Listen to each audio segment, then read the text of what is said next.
Look, had to get on my grind, ain't got no time to be making excuses. Success in my mind, I hit up Sean when I land up in Houston. Him and Gentry told me, Ayo G, when you chasing your dreams, gotta take that risk, so I stake my chips, put it all on me. It is what it is, put all the chips all on me, yeah. I don't talk too much, put the money up all on me, yeah. I'ma put 10 bands, 100 bands, millions all on me, yeah. I'ma put 10 bands, 100 bands, millions. Thanks for coming on today. It's definitely a space that I'm super passionate about now since it changed my life. And I follow you and I hear you talking a lot about, the functional medicine, holistic side. And so just maybe tell people what you do today, and then we'll kind of go back and see how you got into the space and how you got into medicine, and then what led you up to this point. Yeah, sure. It's been a wild journey for me, starting off as a pharmacist and then going to med school and starting off in traditional medicine and then realizing this was not it and figuring out a different way. And so, I really got interested in the functional medicine approach, trying to individualize care to the person in front of me and take what the studies say and really dive into a person and what their particular situation is. And then I got really interested in behavioral economics. So I started reading like Daniel Kahneman and Richard Thaler, Nudge, and what's Kahneman's book, Thinking Fast and Thinking Slow. And I started really getting into like, why do people do the things that they do when it comes to health? And what can we do to really help people make better decisions about their health? All right. And so that led me to practice the type of medicine I practice today, which is really patient-centric and involves looking at a 360 view of what is going on in someone's life. What is their past trauma? What are their beliefs? Where did they grow up? What's important to them? What have they seen? And, it takes a lot of time and a lot of effort to on the patient's part and your part to really figure that out and come to a decision that's best for both of you. Which traditional medicine, the original model doesn't actually allow you to do that, right? Because you see a patient, you can only bill X amount of dollars. And so they're not able to spend those 2-3 hours with the patient or do all the testing that they need to do to probably find the root cause. So I think the system is just what's been broken, and it might take a while to fix. And so people like you are definitely necessary on spreading the word, because I think this is the true way to treat somebody, is to really dive in, know their history, do all the testing that you actually need to do to treat that person and actually treat the root cause of their issue instead of just kind of throwing a Band-Aid on it. Right. So I'll give you an example. A friend of mine came to me fed up with medicine.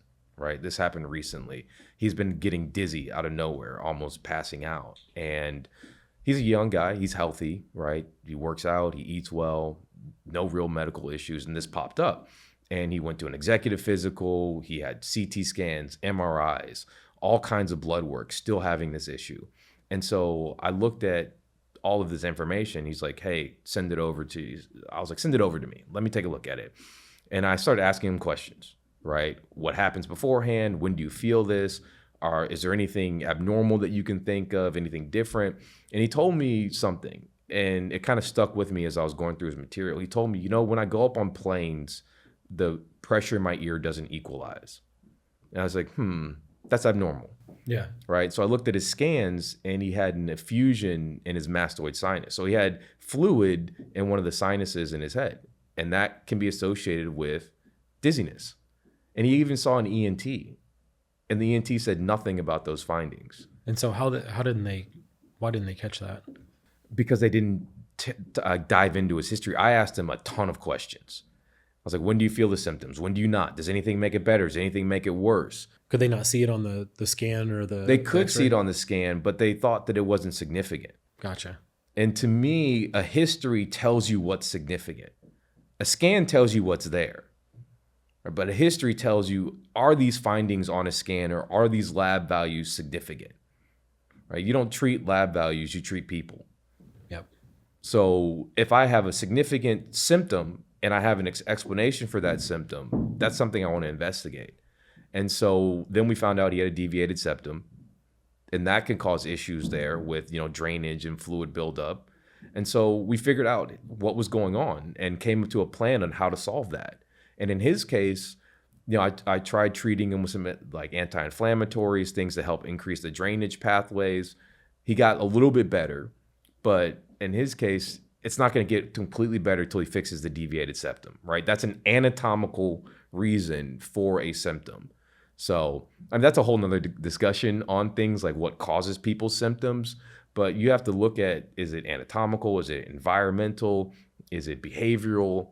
And really fine tune like what your treatment recommendations are based upon what they tell you. What got you into the, more personalized approach and the functional medicine side of it, things, and the holistic side? I really cared about my patients. That was the thing. So when I left the big practice, I left because I felt burnt out, because I felt like I cared more about my patients than my patients cared about themselves, and the system cared about them. And I got into being a doctor to help people, not about the money, not about the title. I don't care about any of that stuff. I really wanted to help people. I grew up around very sick parents, right? Didn't take care of themselves. I saw what happens to people when they don't. And I wanted to figure out a way that I could be the physician that I always wanted to be, the physician that I thought people deserved. And so that's what led me to figuring out, okay, these people, they're not getting better. Why is that? And it wasn't in the way that I was trained to think like that, right? You're trained symptom A, drug B. Yes. Right? Exactly. Symptom A, surgery Y, right? And so I went back and I started just reading. I started reading every single clinical study I could get a hold of. Since I made that decision, I've read, I think it's somewhere around 1,300 or 1,400 clinical studies. Right now, I read 5 a week. Right. So I went back to the drawing board to figure out how I wanted to practice.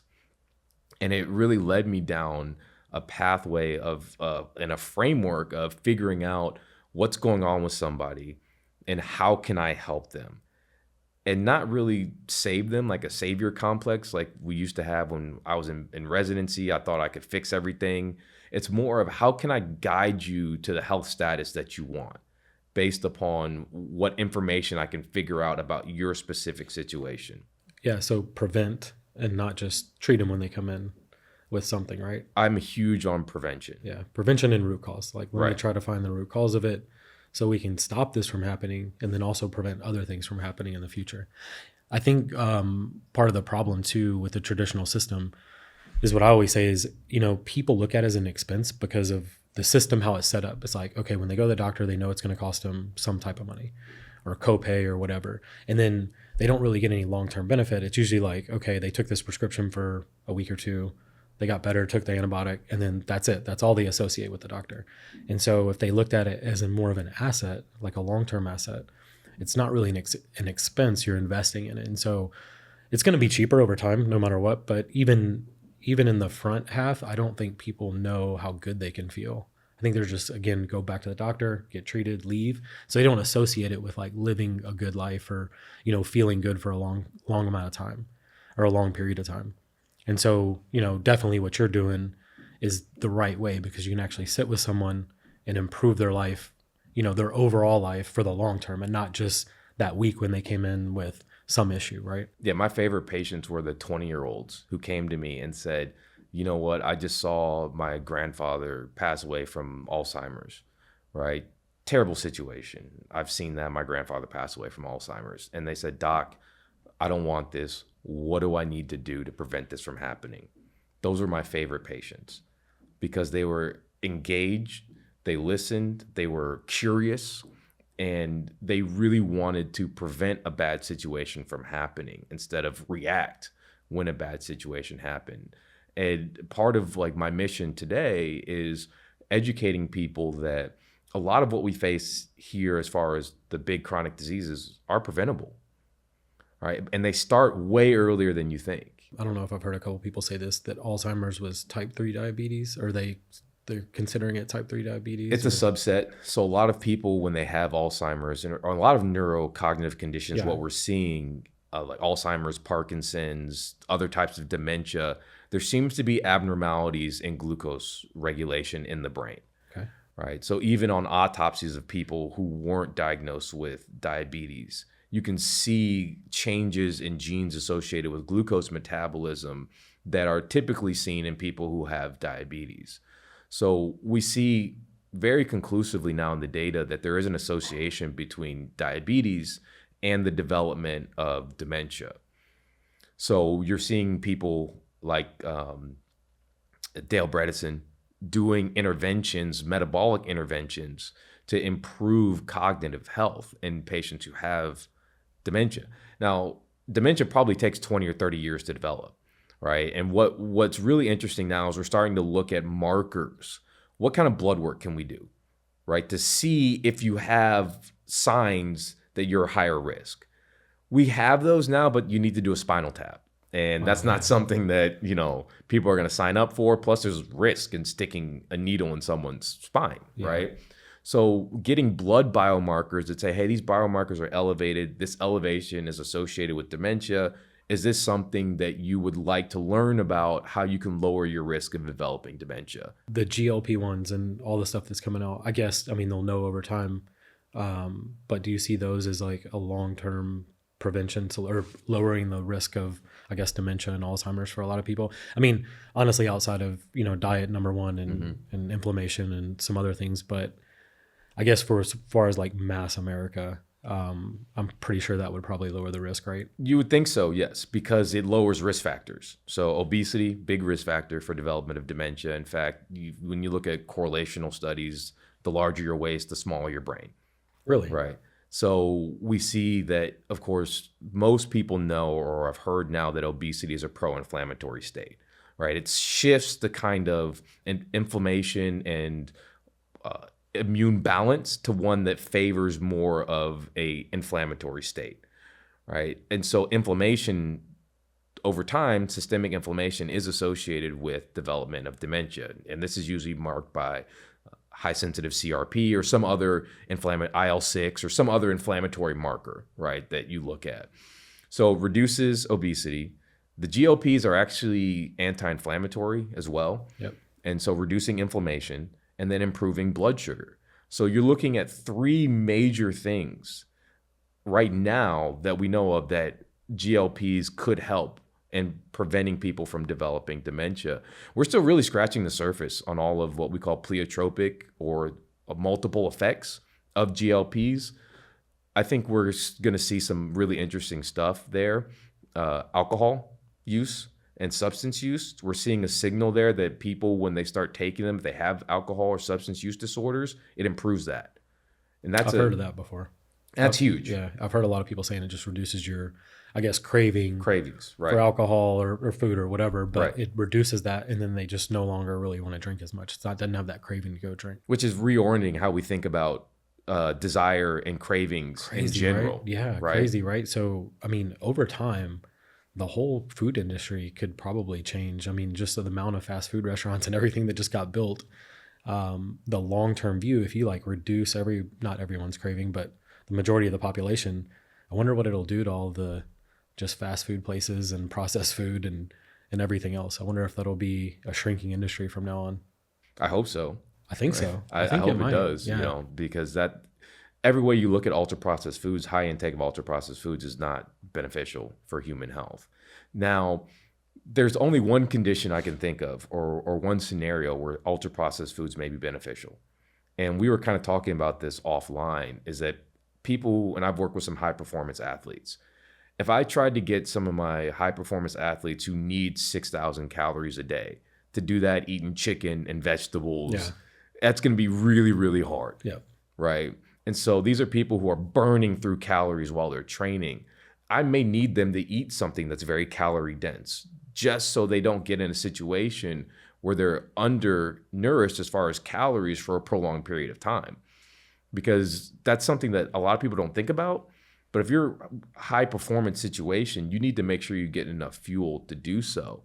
And maybe it is eating a Quest bar, which is an ultra processed food, or some protein chips or something like that, right, to help meet those calorie demands. Yeah, I think that's actually one of the issues that I was having, way over exercising or overtraining, with volume and twice a day. And I thought I was eating enough calories, but once I sat down with the doctor and the nutritionist, and you actually put them on paper, and you're like, well, I guess I'm not eating that many for the amount that I was working out. Right. It was the right amount for a normal guy, just average guy that probably wasn't doing much, but not the amount that I should have been eating for training that many times a day, that many times a week, didn't really know much about recovery.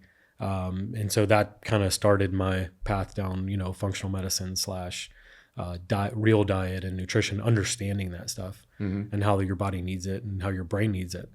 I was definitely deprived of some key nutrients working out that much, and didn't even know a lot about sodium back then either. I was eating a low sodium diet, thinking it was healthy, but I was training that much. Right. And so I had no idea what I was doing to myself. Yeah. And that's a big caveat there. And that's why in functional medicine or integrative medicine or holistic medicine, whatever you call it, you want to call it, root cause medicine, the answer is always, it depends. Yes. Right? Because what is good for one person may not be so good for another person. And so it's really important not to make these cookie cutter type plans or cookie cutter supplement regimens or cookie cutter exercise routines, because I've even found that some people tolerate certain exercises very well, and other people are like, man, every time I do that, my joints hurt and my back hurts and I just don't feel good afterwards. Okay, well, that's not good for you. No. Right? So we need to figure out something else that we can get the same goal that's good for you.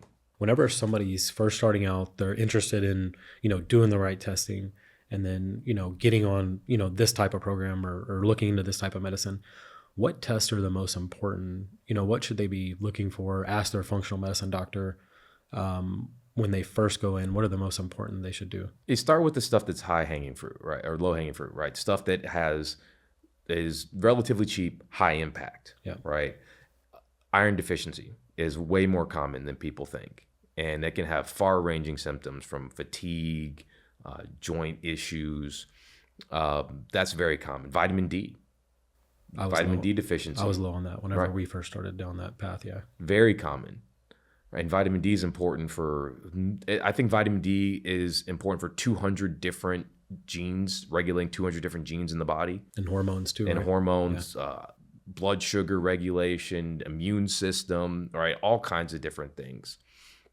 And then for me, from my perspective, so it all depends on what your doc really thinks is important, because we're all going to be a little bit different, right? I'm very involved with metabolic health.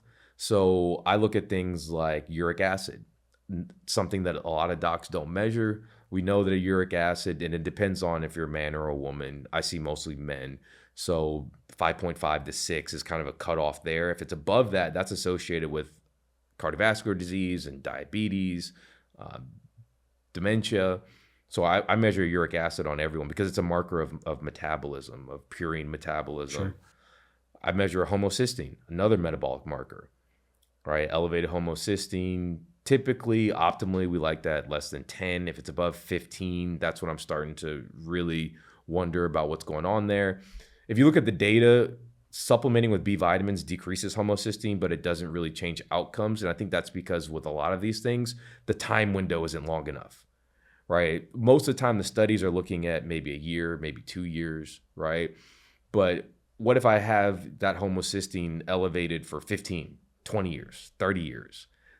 That's when we see the associations, right? But when we look at the outcomes, we're only looking at a few years because it's just expensive to run an outcome study, right?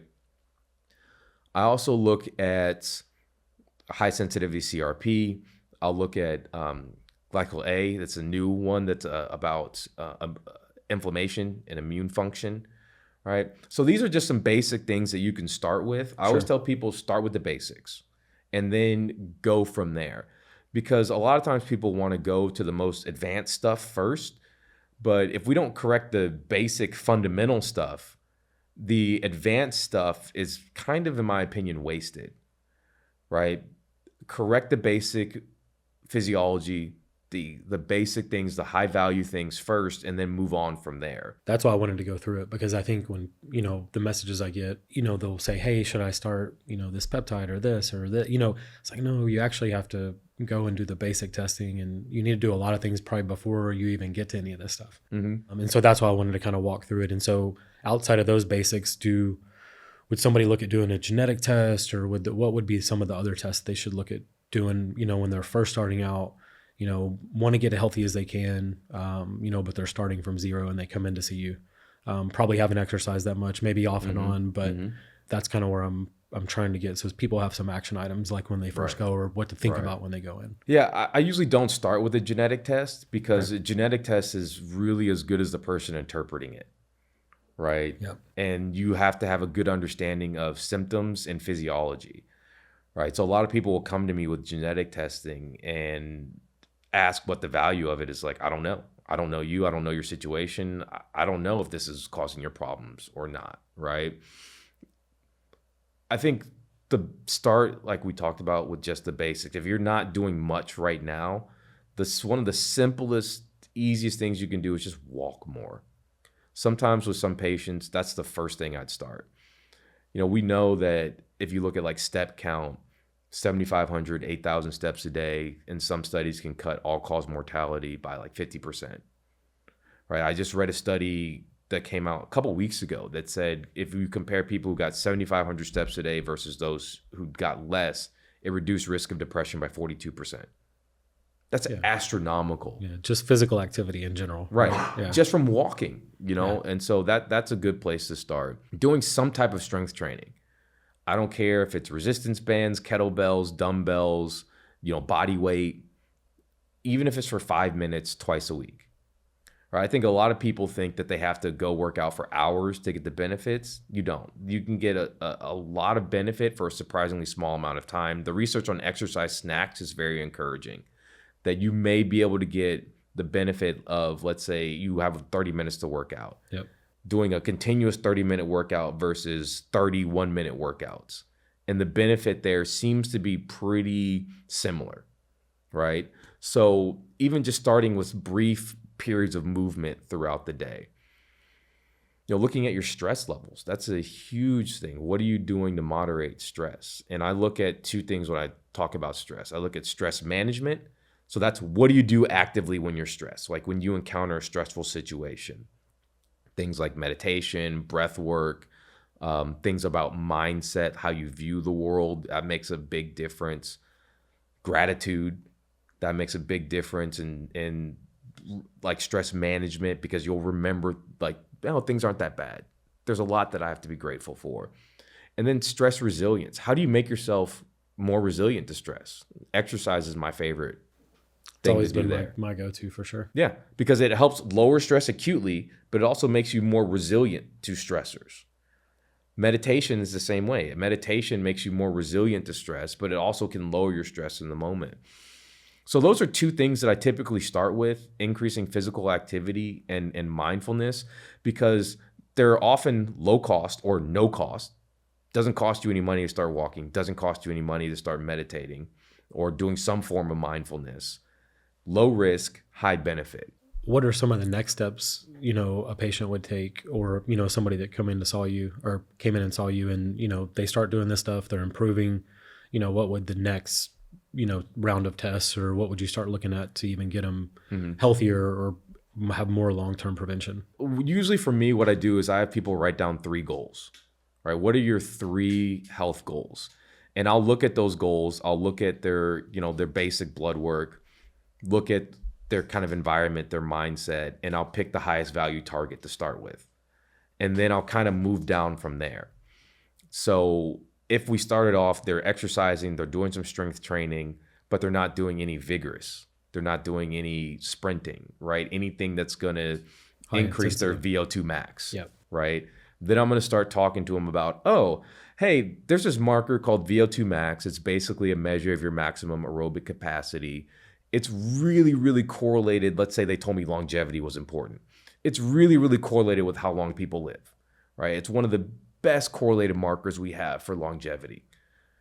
Right now, we're not doing anything to really increase our VO2 max. Would you like to learn more about increasing your VO2 max and how to do that, right? And I always try to phrase it like that, because what I found is if you just dump information on people, they don't respond. But if you make it seem like it's their idea, right? Then they're like, yeah, you know what? I want to learn more about that. Doc, tell me more about VO2 max. Now, to them, it's their idea, right? Because they're telling me to tell them more about it, right? So then I'll say, okay, you know, you're doing some strength training, you're doing some walking. How about when you walk, maybe for 15 seconds every 3 or 4 minutes while you're walking, just do some sprints.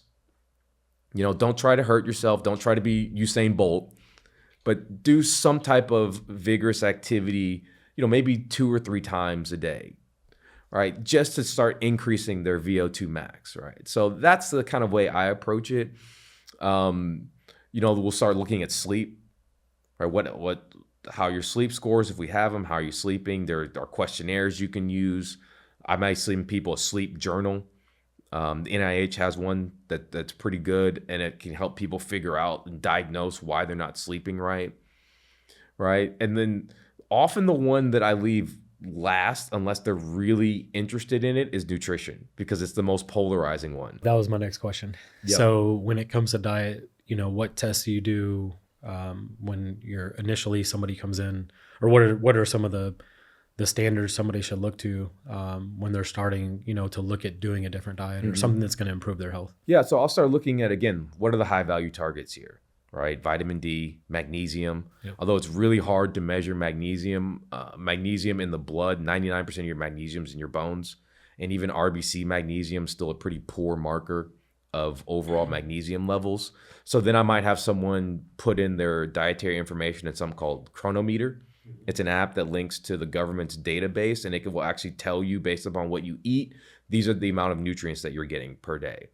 And the RDA for magnesium is 420 for men, 320 for women. On average, depending on the study, most people are getting like 200, 250, 260 a day. So we're well below that. That's something that I was wondering about, because I just recently started taking it. Mm-hmm. Is there a certain, because there's 3 or 4 different magnesiums too, right? So what should somebody look at taking, and then how much? You know what I'm going to say, right? Yeah, it depends. It depends. Yeah. And I know that. So it kind of depends. Like, let's say I have someone who's got chronic constipation, right? Magnesium citrate. Yep. Right. Works very well, absorbable. As far as, none of the magnesiums are really greatly absorbed, but magnesium citrate has the advantage of it kind of helps people regulate it. It can help move things through the bowels. There's some, I wouldn't call it great evidence on magnesium threonate and improving sleep. Some people like magnesium glycinate for that better, because there actually is pretty decent evidence for glycine in improving sleep, but it's at way higher doses. It's like 3 grams, right? When the magnesium glycinate supplement, it's probably 100, maybe 200 milligrams. So in general, that's where I'll start kind of figuring that out, and then going from there, and then having people supplement depending on, their athletic status too. Because for people like you or I who are very active, we're going to need more magnesium than someone who's more sedentary. If someone is, more active and they're using it for, performance or mental performance, what's the best kind for that? I personally like magnesium glycinate, just because I really like the amino acid chelates. The evidence that they're better absorbed is questionable, right? But I find, for me personally, I tolerate them well. I have irritable bowel, so anything that could possibly upset my GI tract, I have to be very careful with, right? And the glycinate version of magnesium does not. I haven't messed around personally with magnesium threonate. I find the magnesium glycinate, when I take it before bed, if I take like a higher dose, it does help me sleep. And there is some evidence, with magnesium and sleep. It's not as good as most people think it is, but there is evidence to support that. So another big one, omegas. Okay. Omega-3s, right?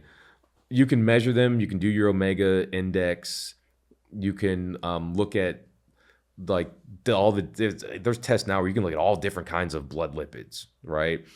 I'll just start simply looking at their omegas, looking at their omega index, and then asking them, well, for most Americans, where do they get omegas from? It's oily fish, right? Yep. How many servings of oily fish do you eat a week?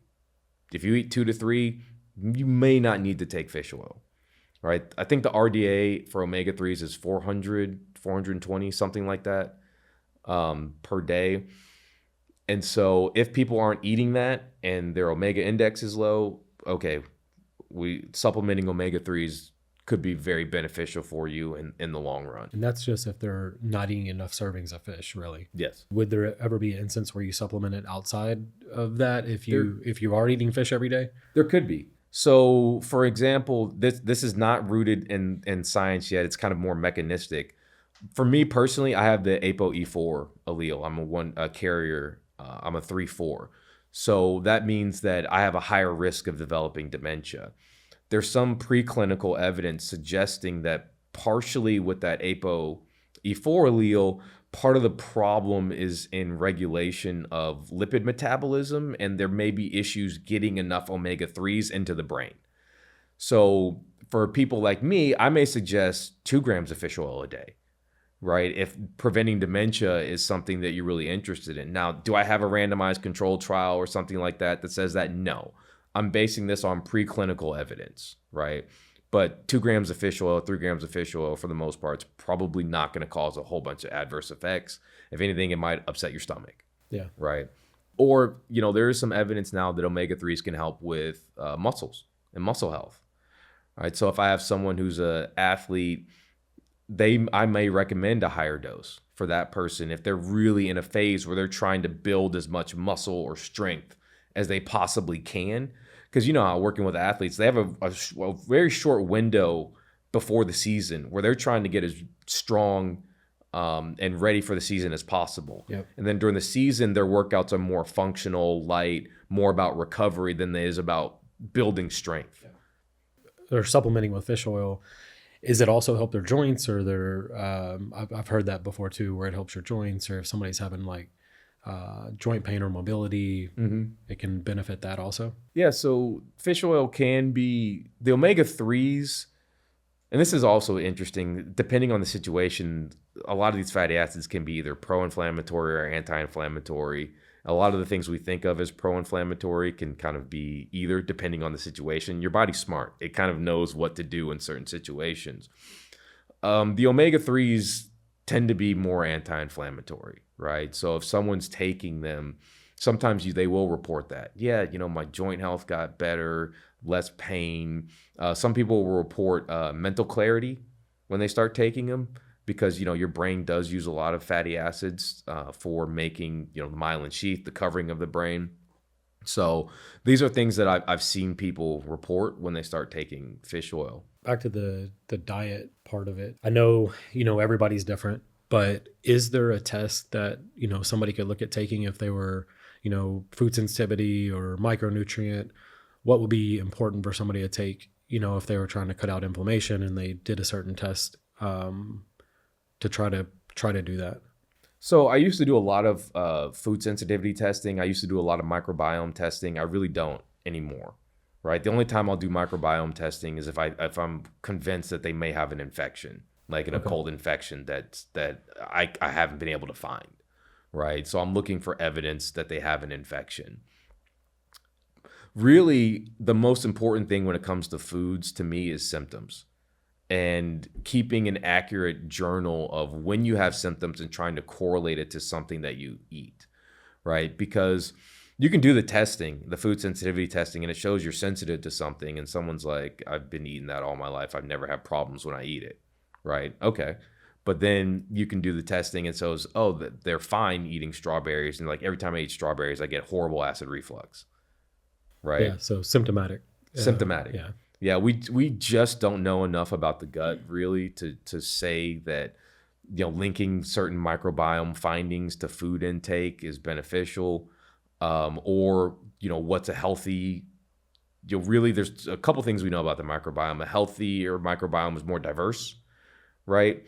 And that production of short chain fatty acids seem to be correlated to beneficial health outcomes, right? So the species that produce those. There's something, if I did do them, I want to see what's happening there, right? But I'm mostly now on symptoms and trying to figure out, okay, in what you're eating, what are you getting symptoms from? Yeah, I think what helped me, we did do the sensitivity test. What had helped us is when we pulled out the foods that, were causing some extra inflammation, I immediately felt better, within a couple of weeks. And so that part of it did help us narrow it down. And he said, you can add back some of the stuff that was pretty low inflammation. But I started feeling so good, I just never even added it back anyways. Right. I don't care. I don't have to eat a huge variety of foods. My wife thinks I'm crazy, but I was like, I can eat the same thing all the time, especially if it makes me feel better. Right. It's like if I know I can feel this way, I don't mind cutting something out. It's not that big of a deal. Yeah, I used to do that. That's if people do use them, I think that's the only way to use it. It's more for inflammation. It's more for guidance. Yeah. Right. And seeing if there is something there. Now the problem is, how do I know that's just not a placebo effect? I was asking the same thing. Right. Yeah. Or in that case, a nocebo effect. You think this is harmful, you remove it so you get better. Yeah. Right. I don't know. It helped me just because, some of the stuff that was testing really high, when we did pull it out, I felt much better as far as just brain fog, cognition, and joints, and just some other issues I was having. So definitely helped. But I guess it really goes back to, you lower inflammation, you're going to feel better. And Right. so that's what we did. And yeah, and the people that I did, when I did do it on them before I just went to completely symptoms, because the tests are expensive. Yeah. And so a lot of people didn't want to pay. At the time, they were like $400. They may have gotten cheaper now. They may not, because I don't really do. I don't think they're much cheaper if they are. Yeah. Yeah. So sometimes it's hard to get people to pony up for a $400 test. And like, I don't know if we're going to find something that's going to help you. Yeah. Right.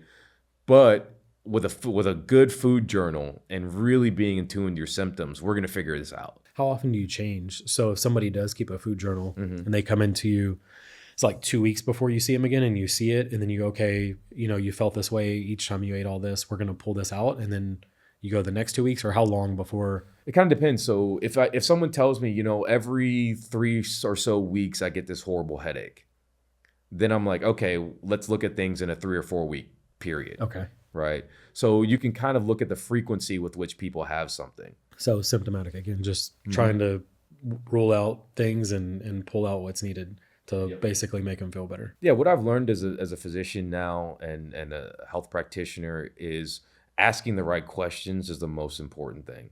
Yeah. And again, you kind of have to go this route of what we've been talking about, where it's more personalized to the patient. It's the only way you can really figure out what's wrong with them and get to the root cause is actually sitting with them for 2-3 hours. Right. And then getting to know them. And then they're a long-term patient. I'm sure you're communicating with them even outside of that first visit all the time. Right. So I'll give you another story. One of my friends, Dr. Ron, I don't know if you've talked to him or had him on the podcast. Yeah, he's an interesting guy. I don't know if I don't think we have.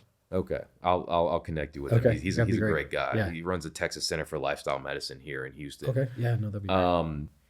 He was talking about a patient who had developed diabetes or pre-diabetic. Something was off with their blood glucose. And they ran a bakery, or they were a baker or something like that. And he was just talking with them about why they couldn't stop eating sweets. And he just kept asking questions and talking with this patient. And he found out it was because they were baking with their mom.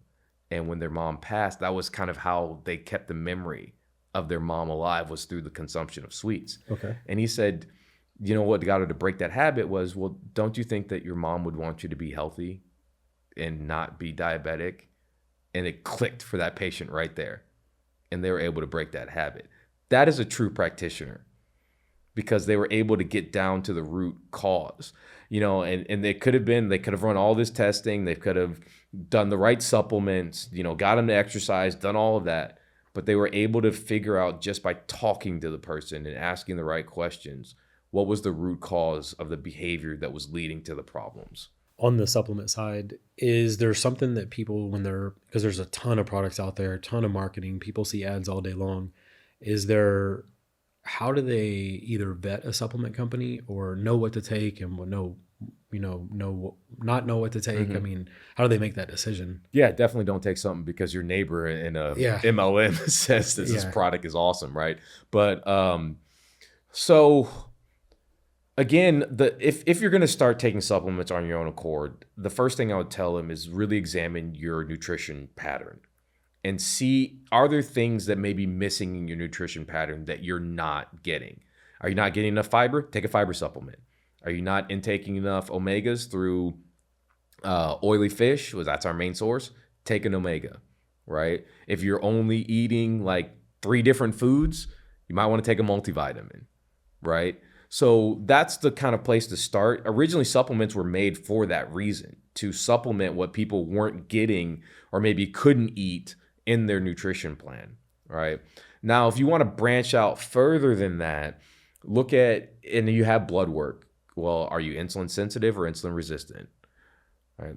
Do you have signs of systemic inflammation? Are you anemic?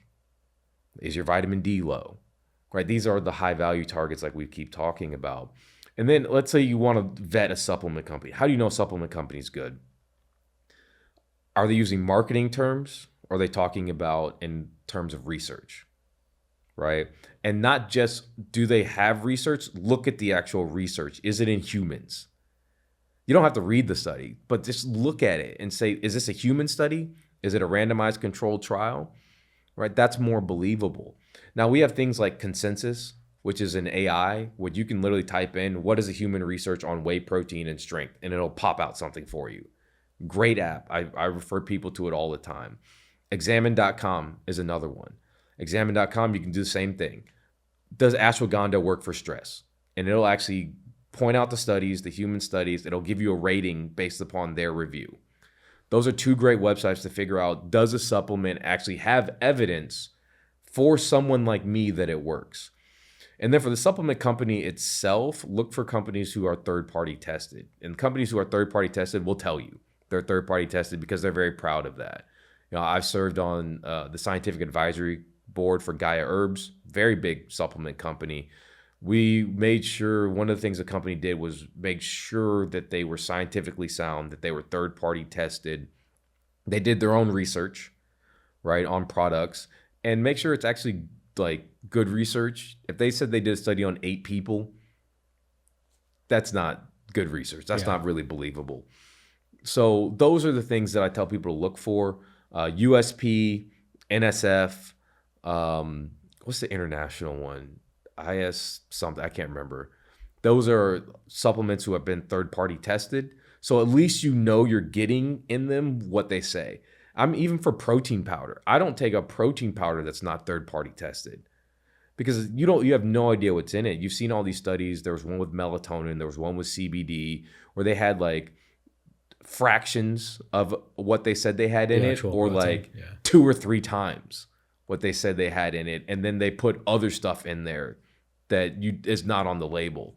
But if the third party tested, somebody else is checking their amounts. They're checking what's in there. They're making sure what's on the label is there. That's a good tip. I think the third party testing thing is a big deal with really anything that you're going to take, and put in your body. Mm-hmm. It's more of a verification tool. So you know that there's like a stamp of approval on there. What you say is on the label is on the label, right? For most cases. Right. So outside of the supplementation, what about, I know in something I used to, but I know that which is becoming popular is cold plunge and sauna, some of the other biohacking, longevity type stuff. Mm-hmm. And so I know you're very research driven. So what's the cold plunge? Let's go over that one first. I hate cold plunges. I'm not a cold plunge guy. I don't like to be cold. I will do them. I will take a cold shower. Say for this big event I have in March, I'm going to speak. I need to, in the morning, I'll take a cold shower because for me, how I feel, it instantly wakes me up and I feel lucid. I feel sharp. I feel good. Right now, as far as cold stuff and longevity or fat loss, no. We have no idea really if those are going to extend human life. Now, as far as cold therapy and inflammation and pain, yes. Okay. That is something that I recommend, but it can decrease muscle protein synthesis. And we don't really know what's the optimal window if you're trying to optimize muscle protein synthesis. So if you're trying to get strong and jacked, doing a cold plunge, probably not what you should do at that moment. But let's say you're a professional athlete and you're in the season, you're trying to recover and you're on a back-to-back. Cold therapy may be great for you and your goals of reducing inflammation, reducing pain, so you can go and perform again. Yeah, I do. I kind of feel like you did. I do it, but it's mainly for the mental benefits where I feel awake, feel a little bit sharper. It does, make me hurt a little bit less because I do it before I work out. Mm-hmm. And so when I get there, it takes me, instead of warming up for a really long time, I feel like I can get right into it. And so I don't feel like that's the benefit. Longevity stuff, Who knows? Right. You know, maybe. If it makes you feel better, that will help you live longer. It definitely makes me feel better. Yeah. I do that. And then what about the PEMF mat? Those like the grounding mats, I guess there's a bunch of different brands out there now. You know, is there any research on that stuff that they actually work? And, Sure. you know, how long should people do them for? Or is it even beneficial? Yeah. Can we go back to the sauna for a minute? Yeah, go for it. Let's go back to this because sauna intervention, I'm becoming more and more bullish on sauna.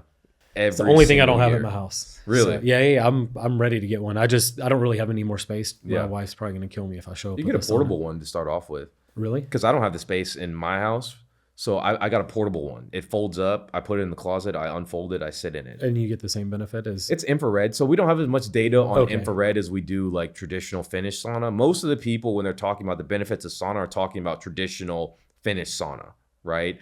But we do see improvements in mental health. We do see improvements in blood pressure. We do see improvements in longevity.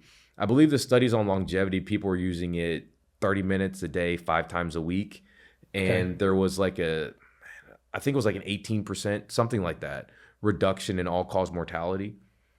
So I definitely think that sauna use is something that most people can try to incorporate. Now, if you have heart disease or if you're already dehydrated, you know, there's some caveats there. And you don't want to go in there if you've never saunaed and turn it up to 200 and start off that way, right? But I try to do an hour a week in our portable sauna. an hour a week over the course of, you know, just split throughout the week. You just 10 usually minutes here, 20 minutes here. 2 30-minute sessions. Okay. I built my heat tolerance up to that, right? And there is also evidence for sauna and workout recovery. That's my next question. Would it be more beneficial to do it before or after you train, or do you think it matters? Or at night? I know some people do it before they go to sleep. Yeah, some people it helps them sleep. Yeah. Yeah. My wife, if she gets like on the infrared mat before bed, she zonks out.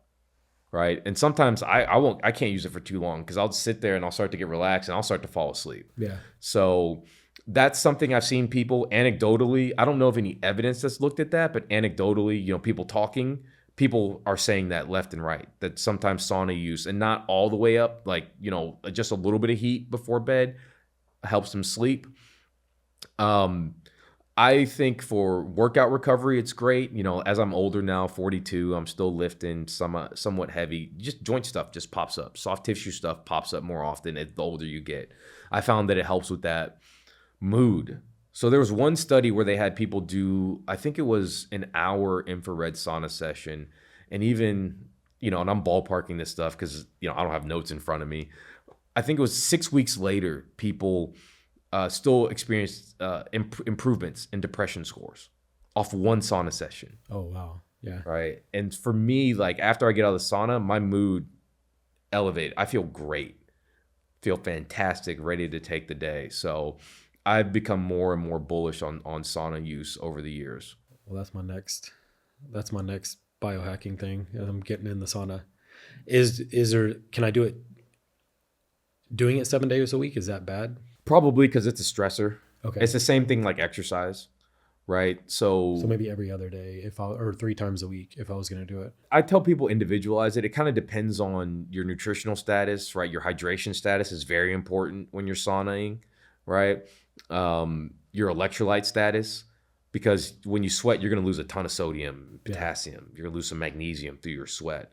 So figuring out, for me personally, I only take electrolytes when I do the sauna. Okay. I don't take them after I work out unless it's been a really hard workout and I've been sweating a lot. But now I've kind of figured out how I feel. And sometimes I'll check my blood pressure. And if my blood pressure is a little bit lower than normal, I'll take some electrolytes, take some sodium to help raise that back up. Is there a certain temperature that is in the studies or the most ideal that, you know, if I was going to do it 3 times a week to be I at? believe it was around 180. Okay. Yeah. So mine only goes up to 170, which is fine. And that's what I do. Yep. Okay. Now back to the PEMF. Yeah, that's the next thing. So I'm a huge believer in PEMF. Okay. I have a PEMF mat. When I had my clinic, I had a Pulse Centers. I had a professional PEMF mat. I ended up selling it to an NFL player. Okay. When I closed down the clinic. He told me all the guys in the league are using it. Okay. They all have it in their house. I'm using it. But as much as I've been researching online, it's hard to find like how long, how much, how many minutes, what intensity. So that's definitely a question of mine on that. I've been doing, I think, 8 minutes. I'll do that before I do the oxygen train EWAT machine. But I don't really know like how long I'm supposed to be doing it, at what intensity. And so if you have some insight on that, that'd be great. As far as I know, there's not a whole lot of studies on like optimal duration, length, intensity. There was one study that came out not too long ago that was looking at pain, and I cannot remember what hertz they used for the study, but I think it was a 30-minute intervention per day. And it was a short intervention for chronic pain. And they had developed a sham PEMF device. And they figured out that people did see improvements in pain. So for me, the main thing about PEMF, like longevity, all that stuff, I don't know, right? We can talk about this, but I think most people think about longevity the wrong way. I think longevity is how do we keep your brain healthy? How do we keep you training heavy or hard longer, right? Those are the best things we can do for longevity. I guess right that's now. how I think about it too, is I when I say longevity, I don't mean living to 150. It's like, I want to live a really good quality life, as long as I can. Right. And so that's my goal. And so I kind of think the same way. When I say longevity, it's not like extending my life necessarily, but I want to live really, really good years. Right. The quality of your life for is as long huge. as possible. Yeah. And perform as good as I can, and mentally and physically. Right.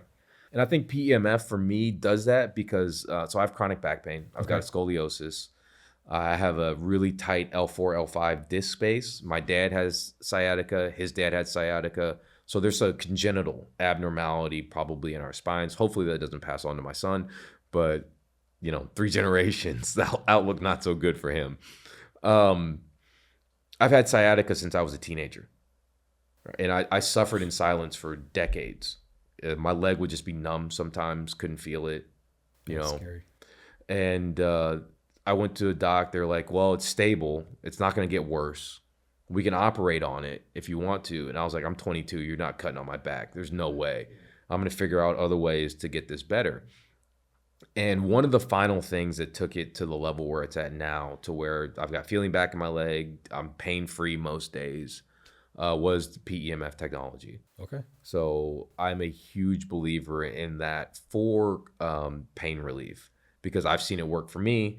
There is literature. It's not great, but there is literature.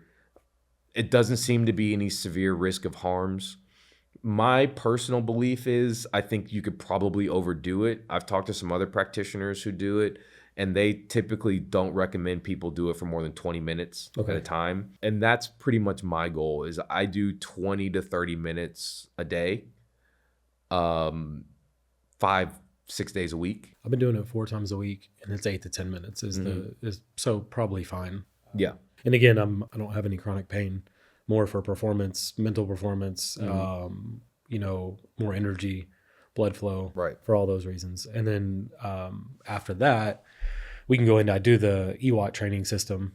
So I do oxygen, and I do that about, I'll run a mile or do some type of cardio on the treadmill for about 8 to 14 minutes ish. And so again, I don't know the exact amount that you're supposed to do it. So what I've kind of gathered and read was about that amount of time, and I guess keep your heart rate at a certain level while you're doing it. Do you use any of that equipment or have any insight on that? I don't, just because I don't have the space for it. Okay. Yeah. I know people who do, they swear by it. They say they feel sharper. The main reason that people I know do it is for brain health. That's why I'm doing it. Right. Like I feel better when I do all that stuff. Same thing for cold plunge. Right. I hate it. But I do feel better when I do it at least 4 or 5 times a week. And I think there might be something there, right? The problem with brain health is for us to get really, really good evidence on stuff, it just takes too long. Yeah. Right. Brain problems develop over decades, unless, for the most part, the vascular issues and things that happen because of decreased blood flow, that takes a long time to develop. So one of the things that I focus on in longevity is how do we keep blood flow and nutrient delivery and optimize that to your brain for as long as possible. And so I think doing exercise like that with some oxygen probably is going to be beneficial over the long run. And it probably doesn't take much to get that benefit, especially since you're already training. I cut it back. I was doing it every day, of course, probably too much. And then I started getting a little fatigued, so I cut it back and I do 3 to 4 times a week now. Yeah, it's amazing. I feel great. And then after that, I jump into the infrared bed, the red light therapy, which I have a full bed at the house. And, I've talked to a couple different people, and I guess some wavelengths are for skin health, some are for recovery. And I do get in there, and same thing, about 8 to 10 minutes, 3 to 4 times a week. And I switch up the wavelengths. I don't know if that's just kind of what I've researched, kind of what a couple doctors have told me, a little bit of guessing. I don't really know if there's a right way or not. I try to simplify things. So I just go full spectrum, right? Yeah. And so because it's kind of like when I had an Oura ring, or not an Oura ring. Oura ring, I wasn't too bad. When I had a CGM, I wore CGM for 2 weeks and I got neurotic. Information overload. Yeah. I'd never put one on those yet because I'll probably be, if I have a bad night's sleep or whatever that tracks every single thing in my day, I'll start trying to overcorrect too many things instead of overthinking. I do enough. It's like I don't need to track and have more data than I already have right now. Right. So that's why I try to keep things you can make this very complex. You can make this a little bit more simple. Yeah. And I try to simplify things as much as possible when it comes to because these are accessory things. Of course. Yeah. Even if you got the most perfectly dialed in infrared and you're changing the different wavelengths to try and achieve different goals, doing that versus just keeping a standard full spectrum, is that going to make a difference over the long run? I don't know. Yeah. I don't think anybody knows. I don't think so either. Yeah. And I think people need to remember, probably all this stuff we're talking about, before that, it's, anti-inflammatory diet and exercise. They're the 2 main things that you can probably do to benefit you before you start trying to go and do all this stuff. Oh yeah. These were all, so, our behavior set, we didn't just wake up yesterday and start doing all this stuff. Yeah. Right. This took years to develop. Right. And I incrementally added stuff on after I had already mastered some stuff. I did that same thing. And when you get to a certain point where, you are exercising really regularly, you stick to your diet, it's like, okay, how can I, take it a little bit further and feel a little bit better. In mine, it goes back to not necessarily just performance. It was more mental performance. It's like, I want to do stuff that's going to make me feel better for a long period of time and give me energy to run my businesses, work out, play with my kids, like everything throughout the day. And so that's my goal now. When I start something new, it's like, okay, is it going to make me think better? Is it going to make me have more energy? And, my performance, if it goes up in the gym, that's great, but I'm not really for that. I'm not doing all that stuff for that. Right. Definitely more brain health and energy and just quality of life. Right. I run the same filter through. And that's what I try to teach my patients as well. There's just information overload now. And so the best part about finding someone who does this kind of stuff is helping guide you through the checkpoints. Yep. And like you mentioned, it's always start first with the lifestyle stuff. Yes. And in my opinion, and I've talked to some other docs about this, they've seen when people start with the advanced therapies first, they don't get as much benefit from them if they're not doing the basic stuff. I don't think you're going to see much benefit from it. I mean, I think you would have to be kind of, optimized, and then you're going to really tell a difference. Because if you know your body and then you start doing all this stuff, you do think it's amazing because you're like, I saw a ton of increase in energy and performance and mental energy. And I think if somebody was just really out of shape and they started doing that, I don't think they're going to see the benefit without really dialing in their, health first and then trying all this other stuff. And I think that's what people are looking for. It's like, oh, maybe if I do cold plunge, I'll feel better. Right. It's like, there's a lot of other stuff you got to do too. A lot of places I start first. Yeah, definitely weight training is definitely one of them. Right. And I tell people it's like performance athletes, right? To like Usain Bolt, like a fraction of a second makes a huge difference. Yeah. But they're doing advanced techniques to get to that fraction of a second difference.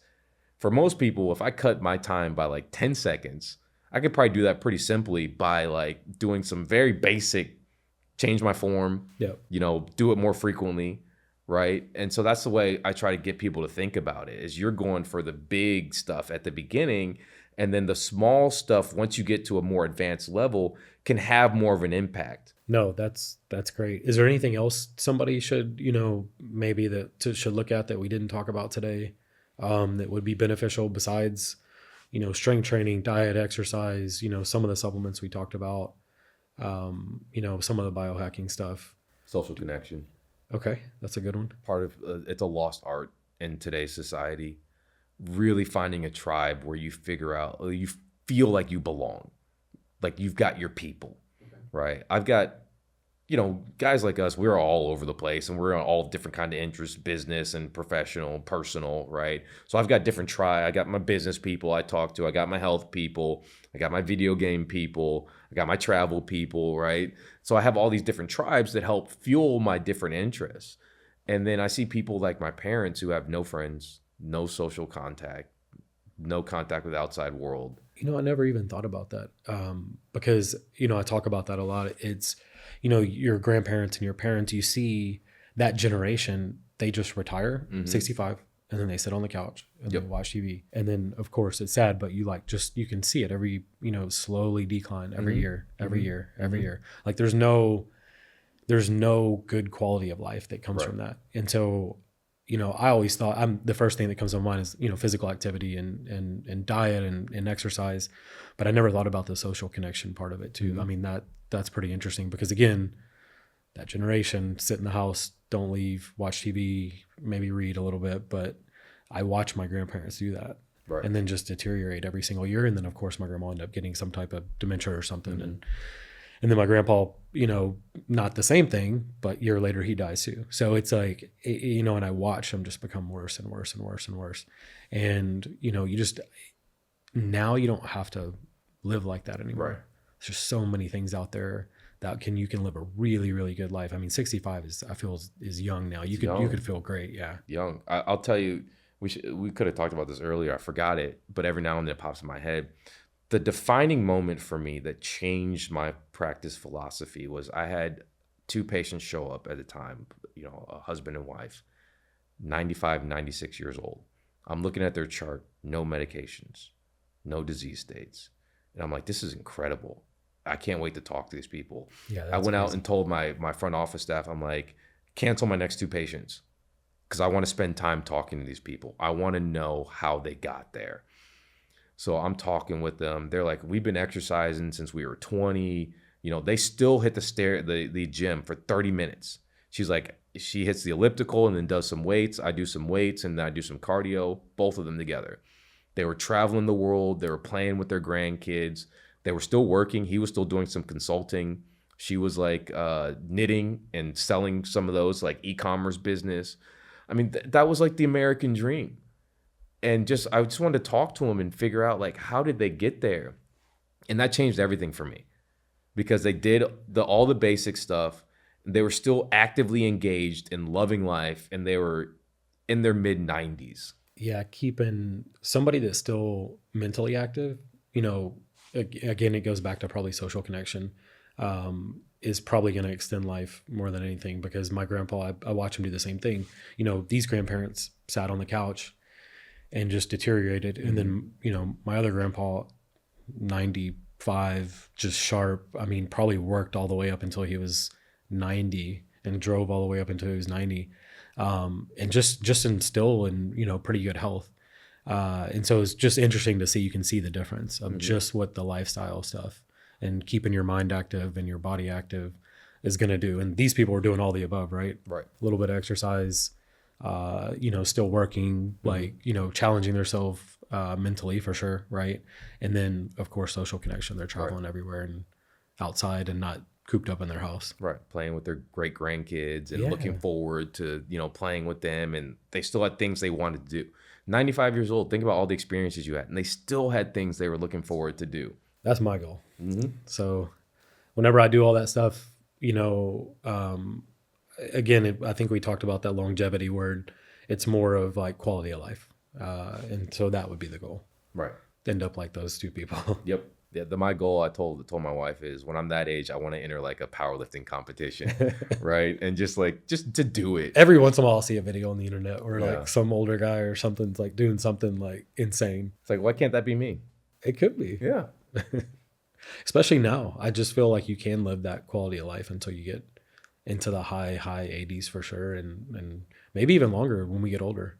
It might be. I mean, I think the rate at which health technology is evolving and being able to do some of the crazy things we might be able to do with gene editing, cloning, cloning organs, that's like your actual genetic tissue. I was talking to a buddy of mine who studied molecular biology at Rice, and he's like, we're getting really closer to the age where, like, for example, cancer in the future won't be treated with chemotherapy. We'll take your white cells. We already kind of do this with the T-CAR cell therapy, but that's still in its infancy, I think, compared to where it's going to be. That we'll be able to retrain your entire immune system to kill your specific type of cancer. So cool. Right. So we're getting to an age where stuff like this is becoming possible. What do you think? I know we didn't really talk about it is becoming more and more popular. Peptides, what do you think about maybe the future of those, and are they really beneficial?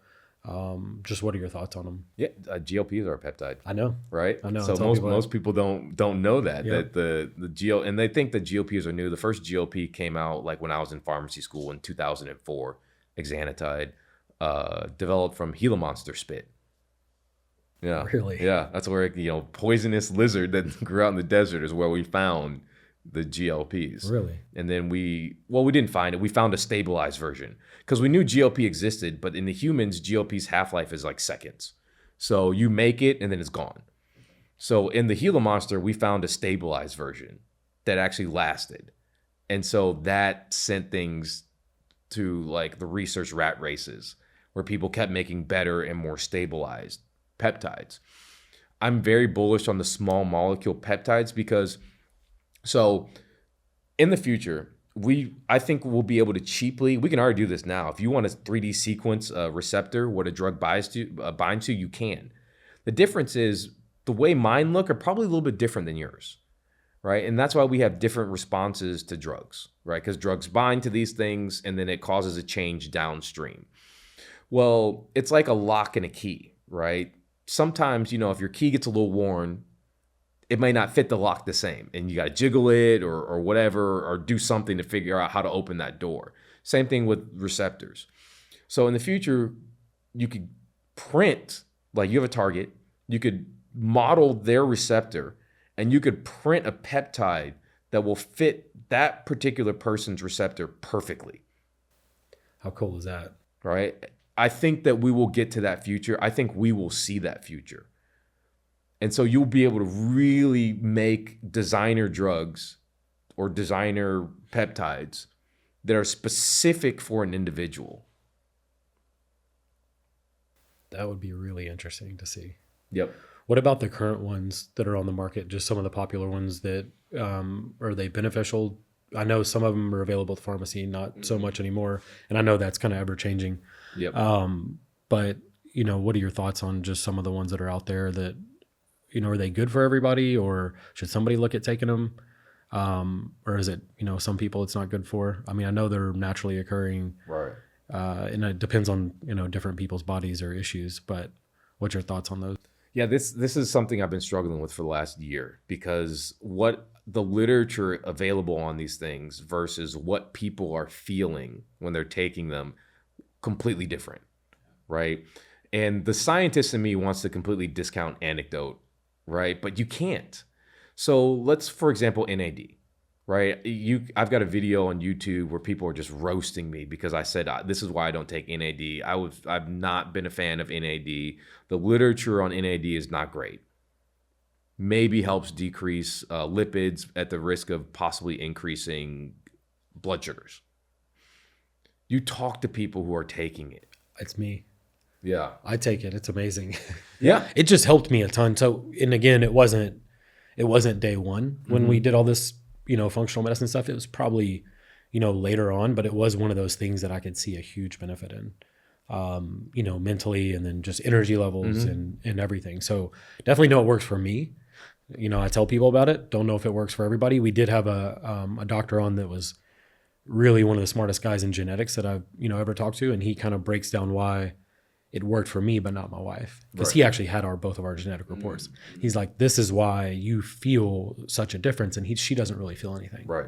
So again, probably goes back to everybody's different kind of thing. But that is one of the ones for me, for sure. It definitely does something. Yeah. Long-term longevity, I don't know. Does it make me feel better today? It makes me feel way better. Right. Which in general, our concept of longevity, that's going to improve that. Quality of life. So, is great. What I tell people about NAD now is it going to cause harms? The risk of harms is pretty low from what I've seen in the data. Like I said, mostly the biggest one was increasing blood sugars. Some people may get flushing with it because, niacin, the precursor vitamin, people get flushing with that, right? But man, I can't reconcile what people tell me versus what you see in the lip. It's like night and day different. So it's one of those things I tell people, if they want to try it and see how you feel. And if you feel better, who am I to tell you to stop taking it if you've got the financial means to do so, right? And then you're right. I think in genetics, when you look at genetics and people really understand it, you may be able to differentiate. Like if you've got a bunch of mutations in your mitochondrial pathways, right? Because that's what NAD is really important for, is making energy. You may benefit from it. And then, for example, maybe your wife didn't. She didn't. I mean, she's like, oh yeah, I kind of noticed a little difference, but she's like, not anywhere near like you do. And she goes, I only noticed a difference for like a day or something. Right. So again, and he broke it down. I don't even remember the reasons, but there was definitely some reasons. He's like, that's why you feel so good. And that's why it's not really, doesn't do anything to her. And I've talked to people too. He's like, I had a peptide expert on the podcast and he goes, does nothing for me. Yeah. Like zero. Like and he, big believer in peptides, but he's like, I just tell people, again, like you said, it's like, if it makes you feel better, then probably great. Again, there's not much harm maybe long-term, but he goes, does nothing for me. It can't even feel it all. Same with me. So I've taken it twice. First time, no difference in any of the biometric markers or objectively, subjectively, anything that I track. Second time I took it, my sleep plummeted. Started sleeping terribly. So, and it was noticeably different within like a week of taking it. It was the only thing I changed. Stopped taking it, my sleep went back to where it was before. So, for me, it doesn't work. In general, like from what I've seen with some of the pet, like Dihexa, Mlexinox is another one that people are interested in. BPC, right? If you look at the clinical studies that were available, the risk of harm is pretty low. Right? They have a pretty good safety profile in those small studies. So the efficacy, I think, can be highly variable in people. Some people I've known take them, same as you, they have great effect. Some people take them, they're like, I didn't notice anything. Yeah. Right? And I don't think the data that we have, the actual clinical data, is really going to say who may or may not have an effect.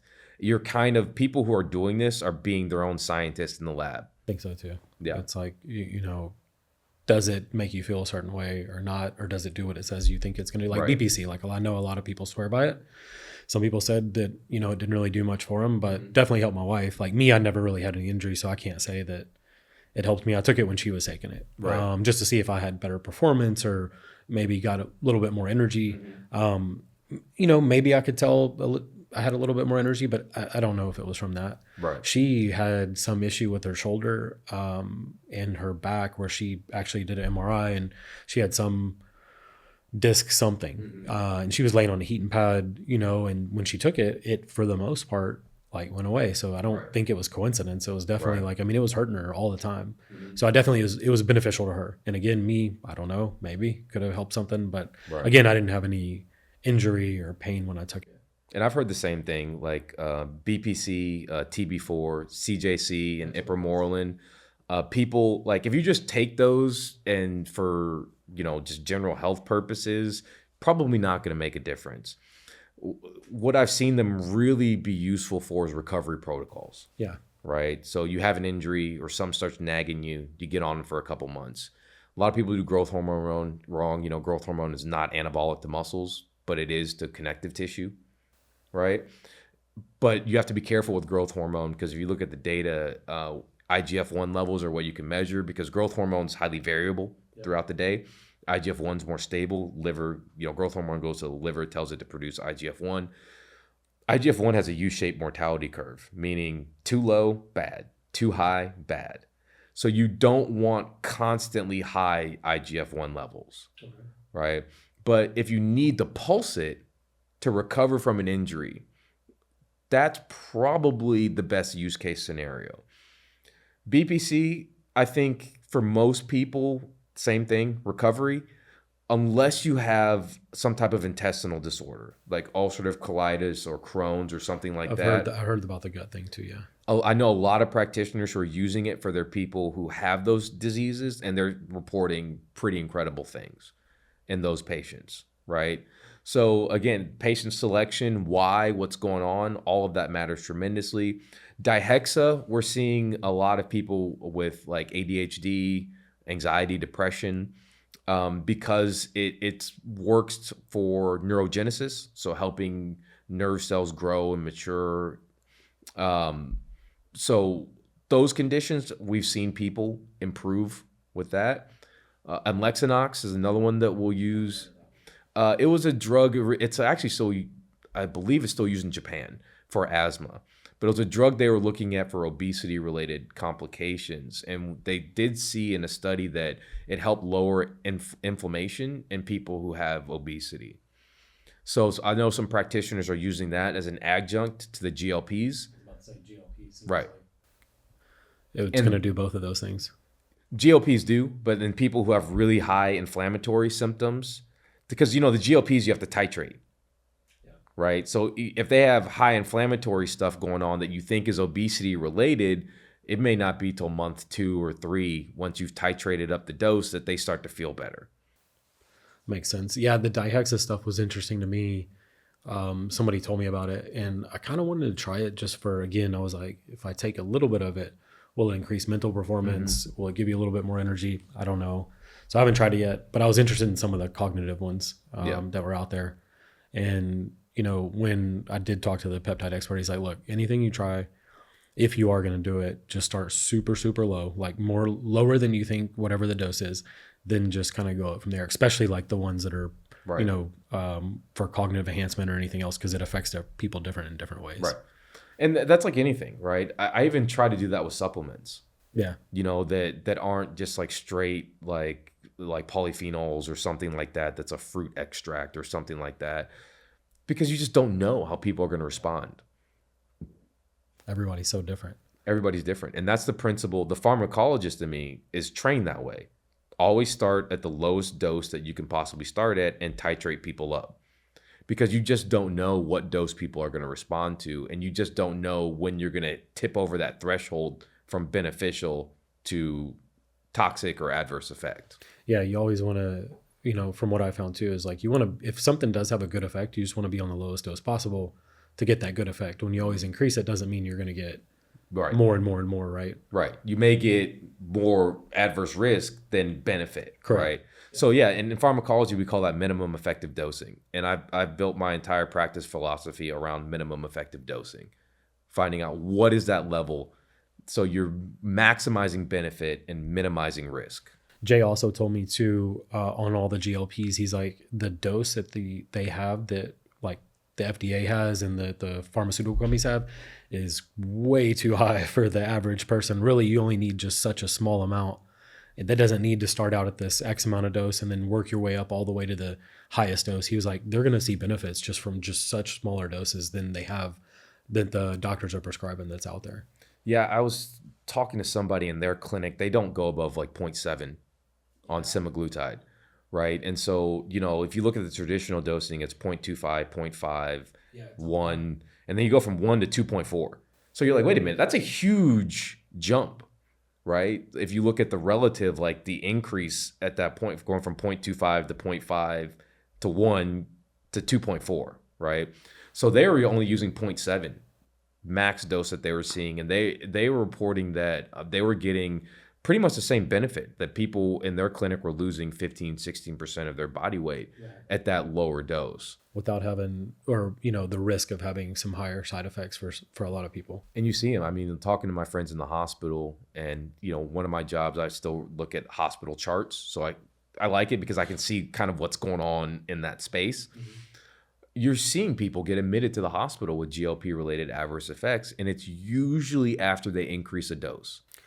That, and I think it's the nutrition side of it. That's a big part. So whenever we put part. people on GLPs, I tell them you cannot eat as much food and the same quality of food that you ate before you started this. Otherwise, you will be miserable. Because if you look at the data, it does decrease gastric emptying for about the first 30 days. So meaning your stomach is not going to empty as fast. You're going to feel more full. If you're overeating with literally the valve there is not able to empty as fast, that's a problem. And then also on the, you know, the malnutrition side where they're not getting enough protein, right. They just stop eating, especially women, right. which are probably not already eating enough protein to begin with, and they get on the drug.